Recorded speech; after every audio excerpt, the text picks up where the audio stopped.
Hi, and welcome to our webinar on how farmers markets work. And more specifically, we're going to be talking about how you as a vendor can become successful at a farmer's market. Before we begin though, I would like to acknowledge that this presentation was made possible by the Chesapeake Ag Innovation Center and SIRCAP Incorporated, the Southeast Regional Community Assistance Project. This presentation is presented today by RCAC, the Rural Community Assistance Corporation, and I am Carly Salisbury, and I will be your presenter today. Before we begin, I would like to start by talking about what a farmer's market is. It is a place where producers can sell their produce directly to their customers. A farmer's market is typically open one day a week with set hours. However, they can be open more than one day a week as well. The operating season can run from April to September. However, some farmers markets can be year-round or have season extensions on either side, depending on where your region is. The markets can also vary in the types and number of vendors. The smaller ones can just be a couple vendors that are strictly produce vendors, or they can be a market that has a couple hundred vendors, and those vendors can range from produce to sauces to processors to bakeries and food trucks as well. Typically, farmers markets are located in a central community area, more often than not in some sort of a downtown to help promote downtown revitalization. Management at farmers markets can also vary from just, an early stage farmers market where the rules may not be as well defined as maybe some of the other more well-established larger farmers markets. So that's something to also look into. Before you join a farmers market, I wanted to touch on these three initial considerations you should think about. First is that it is a huge time commitment. We're talking 6 months or more, typically on the weekends, dedicated to going to the farmers markets. So that means that you would have to give up going to family vacations, being present at all of those summer weekend activities that you would typically have planned over the year. So that is a huge time commitment. And if you have other significant people involved in your life, that's something that you'd want to talk with them about to see if that's okay. The logistics of being a vendor at a farmer's market can be pretty daunting. It's not just about showing up at the farmer's market for those, couple of hours, but it's the prep time before and after to make sure that you are successful as a vendor. And then building that following is not going to happen overnight. It is going to take time, and you may not see those results for a good first half of the season, or if not, like that whole season. It takes time to build the following, and it's just something that you have to commit to. Some of those other considerations that you should think about are, figuring out which farmers market you would best fit in as a vendor. There are a huge variety of markets to choose from. So start by doing some research on your own by looking at the farmers markets that you would want to go to, seeing what their social media pages say, seeing what the reviews have to say, and then also looking at what types of vendors are already there. Are those vendors competition to you? Are you selling the same type of product that they're selling, or are the vendors more complementary to you? Do your products go together like bread and butter, essentially? Next, you really want to go and visit those farmers markets. Check out who is shopping there. Does that fit the demographic of the product that you are trying to offer? Um, Visit with the other vendors at the farmers market and see if they have any insights for you. Those insights could be, what the traffic is like. Do they have a lot of foot traffic, but not a lot of sales? Or do they have a really good following? Are the customers friendly? Um, you know, they can provide a lot of insight to you on how the farmers market functions, and it's your initial step into figuring out if that dynamic works for you. Also, talk with the farmers market manager. See if they have any openings for the next season, or you could even see if they have any like stand-in positions for vendors who may or may not show up. Um, and then, see what their rules and regulations are at the market and see if those are rules and regulations that would be easy to adhere to, or if you would have troubles with those. Are farmers markets worth it? And the short answer is yes. They provide you access to the direct to consumer sales and give you that opportunity to build up customer relationships. If you are going to a more established farmers market, you can access that larger customer reach. So perhaps you don't have quite that customer following, but being present as a vendor at those farmers markets gives you that access to those customers that you wouldn't otherwise have. You can also take this opportunity to advertise for your own business. If you have a CSA that you're trying to market, this is a great location to do that. Perhaps you have new products that you're trying to sell them here. If you have events at an offsite location, that's something that you can advertise there for potential customers. And then you can take this opportunity to also have your customers or potential customers like and follow you on social media. This is another great opportunity for you to connect to the growing community. A farmer's market is essentially a business incubator for producers and processors. And it's a really great place to start learning and sharing from each other. So use this opportunity to get to know the vendors and the people around you. And this is a stepping stone for other types of markets. You can use this to diversify into business to business sales or potentially even wholesale.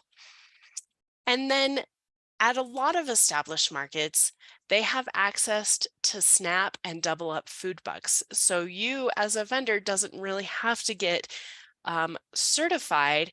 You can use the certification and go through minimal training to access those additional funds of SNAP and double up food bucks. How can you be successful at a farmer's market? Well, first, do the research. Make sure that you are the right fit for that type of farmer's market. Then be reliable. Show up every weekend so you can start building that following of customers. And then promote before you even go. Let your customers know where you're going to be and how they can access you. So, what's the best place to start any research? The internet. Let's go look at the farmers markets near us. Really, the best way to do this is to just Google farmers markets near you, and it will throw up a whole list for you to start, researching. If we come in here, we can hover over one, see that it has some pretty high rating, not a lot of reviews views. They have the website here that we can go to. There is a phone number that we can call to most likely talk to a vendor, but we can start looking at what type of people are there, what type of vendors are at the farmers market. So here we see that this farmers market is a producer only farmers market. So that's something to consider. They have farmers markets on Wednesdays and Sundays. And then, there's information on becoming a vendor at the farmers market. This one is also, it's has some history on being a really good farmers market. That's something to consider if you are thinking about going here. Some other things that you want to think about when deciding if you want what a farmer's market, like deciding on what farmer's market you want to go to, is the location. If you're choosing to go into, one of these downtown areas, that's going to add a significant amount of logistics for you in terms of, bringing all of your stuff in. They typically have you come in really early in the morning to set up, and then leaving, you're going to have to be dealing with the traffic. So think about that when you're considering farmers markets, as opposed to some that are, more on the outskirts. They may not have the foot traffic that a downtown farmers market would have, but it might be easier logistically. And, maybe they have just as good of a like customer base. So, a downtown's farmers market can have a lot of foot traffic, but does that turn into paying customers? That that can depend. So let's take a look at the Baltimore farmers market and see what it's like. So clearly it's a high rated farmers market, and it does have a lot of reviews. Let's head to their website. This is a market that is open every Sunday. And let's see, let's view the vendors that are already here. So you can look at all of the different vendors. They offer everything from produce to spirits to they have artisans here as well. So, this is one of those markets that has a wide variety of vendors. And then, you can go and look at the application. Are you qualified to be a vendor?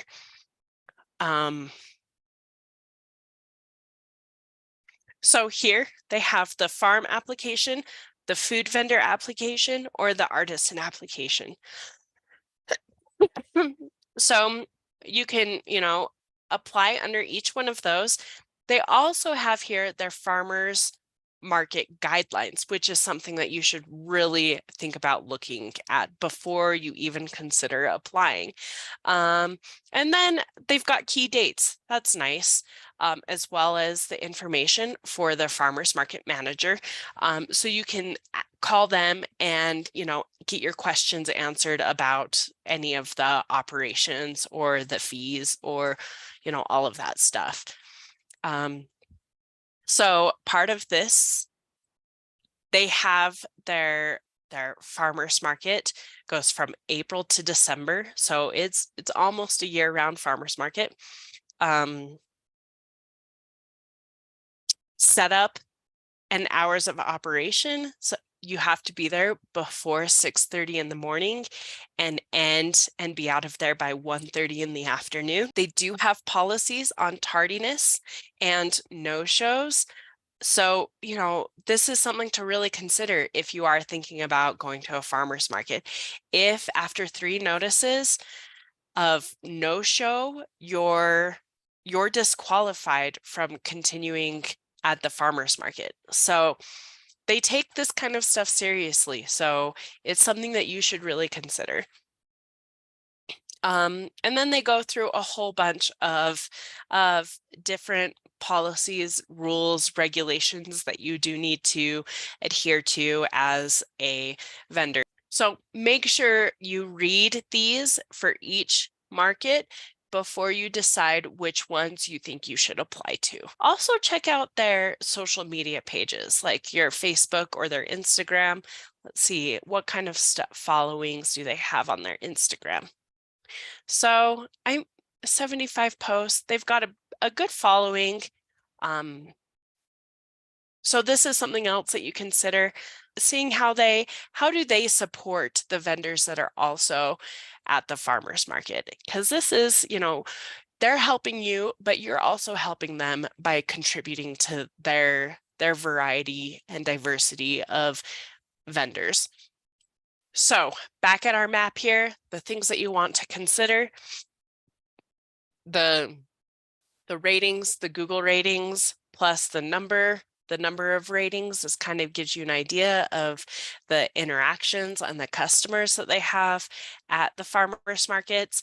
Check out their websites, see what type of vendors they have, and go check out their social media sites. See how they can support you as a vendor, and what kind of stuff they like, what kind of content they like to put out on social media as well. So now that you've done all of your research to choose the farmers market that best suits you as a vendor, how can you be successful at that farmers market? We've also, other than we've talked about being present and promoting before you go, other things that you can do is use color in your schemes to draw the attention of customers. They have a lot of different vendors that they can choose from, so make sure that you're setting up yourself to have the customer or potential customer's eye drawn to your booth. Use the vertical space for that same reason. As a vendor, you're confined to an 8x8 or a 10x10 space, so try and use the most of that by going vertical. And then create a sense of abundance and freshness. So that means choosing the right size container for the product or the product that you're displaying. And that can mean, rotating through the type of product to make sure that things are staying fresh, and use the product itself as like a way to draw people's attention by like mixing and matching the different colors and creating beautiful displays. Use clear signage. Let your potential customers know who you are, what you're selling, how much it's going to cost them, and what your accepted forms of payment are. The easier it is for them to understand these things, the more likely you will turn a potential customer into an actual customer. And then give your customers the best service as quick as possible. So use easy pricing and pre-portioned products. All right.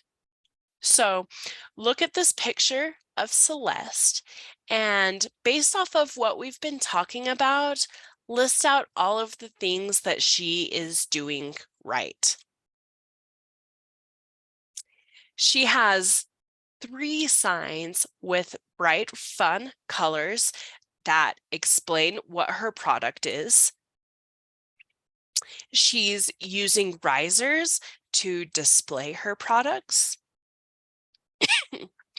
She has a sign for the price and payment methods, and it's really hard to see in this sign, but there's 2 price points here, a $4 and a $6. So it's really easy price points. She has provided more information both through a QR code as well as her business cards. Celeste has a nice apron and a great smile for, interacting with her customers. And bonus, she has her ingredients paired with her products so customers can visually see what they're going to be purchasing. The most important element of being a successful vendor at a farmer's market is you. So say hello to your customers. They come they come to farmers markets to have an experience, to build those relationships with the vendors that they like. They like to know where their food is coming from. So make sure that you keep yourself open and receptive to answering those questions and building those relationships with those customers. Try and upsell the products that you have for sale. And that means like having ideas for what you can do with the product, perhaps something that they haven't thought of before. But really, it's about just staying present in your booth and really being there for your customers to come and ask you questions. So, what are you going to do? A farmer's market is a great entry point for budding entrepreneurs as producers or maybe value-added processors. It does take a lot of time commitment and there are a lot of logistics associated with it. So, take that time to sit down and weigh your options and do that initial research for perhaps selling at other uh, market channels as well. I have also listed on here a lot of other resources that are nationally based, so they can be applied to anywhere within the US. But really, I hope to see you at our next farmers market. Have a good day.